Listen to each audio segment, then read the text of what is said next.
मयूरभंज जिला रायरंगपुर वर्धित जनसंख्यार आवश्यकता सहित अधिक लाभ पाई उत्पादित होता खाद्य सामग्री रे एवं प्रचुर रासायनिक द्रव्य व्यवहार करुछंती उत्पादनकारी गोष्ठी जार प्रचुर कुप्रभाव पड़ुछि मनीष उपरे जहाँ फल प्रत्येक गाँव में एवं माଳ माଳ रोगी यही कुप्रभाव को दृष्टि रखी मयूरभंज जिला बिशोई ब्लॉक बिशोई शाखा राष्ट्रीय स्वयंसेवक संघ पक्षरु साधारणतंत्र दिवस आरंभ होइछि मागणा स्वास्थ्य चिकित्सा शिविर सहित मागणा औषध बंटन कार्यक्रम। एह परिप्रेक्षी में रविवार लुहाकानी पंचायत कार्यालय जनकल्याण कार्यक्रम में लुहाकानी पंचायतर अनेक ग्रामर पाखापाखि 200 ऊर्ध्व रोगी को संघ पक्षरु चिकित्सा करने सहित मागणा औषध दि जाइथिला।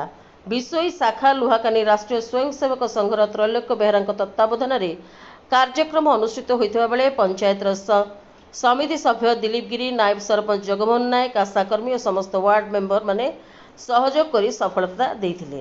कार्यक्रम में अतिथि भावे बिशोई थाना अधिकारी मिनी भोई, प्राक्तन सारसकोणा विधायक डॉक्टर बुडाना मुर्मू, डॉक्टर शंकर सोरेन को समेत समस्त सदस्यों उपस्थिति रे भारत मातार फोटोचित्र धूप दीप दे कार्यक्रम शुभारंभ करथिले। राष्ट्रीय स्वयंसेवक संघर अभिज्ञ डाक्तर बुडान मुर्मू, शंकर सोरेन रोगी चिकित्सा करने सहित संघर युव फार्मासिस्ट दिलीप कुमार महांत, प्रमोद बेहरा, प्रीति हेम्ब्रम, संजय बेहरा और बिजुबन गिरी रोगी को मागणारे औषध बांटी।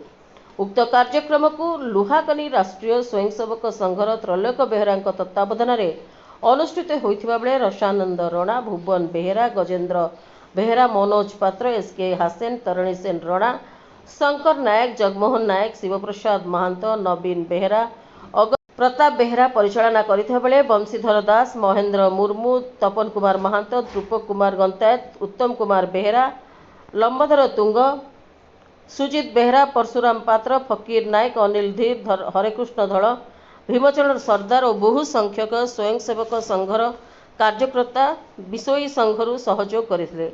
आगको संघ पक्षरु यह कार्यक्रम को बिशोई क्लबर और प्रत्येक अपहंच पंचायत मानकरे लोकों को मागणा चिकित्सा सहित रोगी स्वास्थ्य उन्नति पाई मागणा स्वास्थ्य चिकित्सा शिविर खोलिया लक्ष्य रखिछि।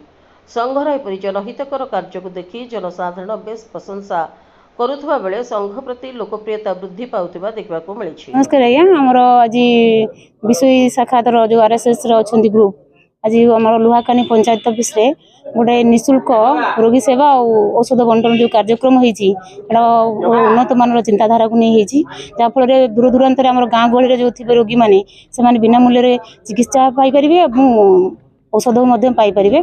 तेणु आरएसएस तरफ जो कम कर भाई मान समस्त से बहुत बहुत धन्यवाद।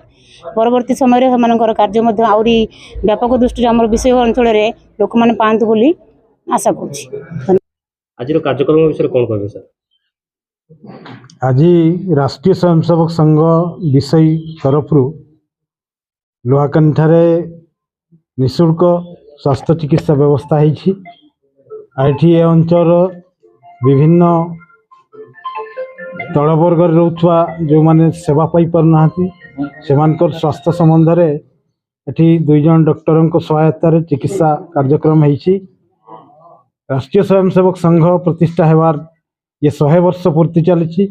1925 मसीहा विजया दशमी दिन संघ प्रतिष्ठा होता। यही वर्ष तार 100 वर्ष पूरण होगापी जाऊँगी।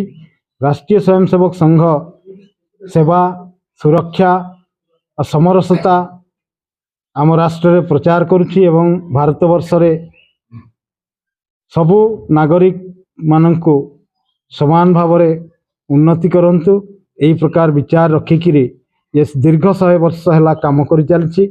आगामी विजया दशमी 2025 अक्टोबर मासरे विजया दशमी 100 वर्ष पूर्ति हेब।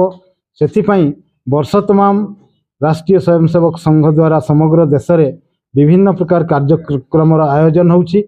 आ से दृष्टि आमे सेवा काम को आम ए अंचल रे विशेषकर बिशोई ब्लॉक रे जोठी स्वास्थ्य चिकित्सा सेवा अपहंच अच्छी से भली अंचल रे सेवा काम आम आरंभ करिछु एवं आगामी विजया दशमी पर्यंत यह कार्यक्रम चालू रहिबो। ए अंचल जनसाधारणकर सहयोग आउ तांकर सेवा मनोभाव आम स्वयंसेवक बंधु मानकर अक्लांत परिश्रम ये कार्यक्रम को आज सफलतार स्थान रे पहुँचे एतिकी आज कार्यक्रम संबंध में मोर वक्तव्य रख। मयूरभंज जिला रायरंगपुर नीरज कुमार साहू का रिपोर्ट, प्राइम टीवी ओडिया।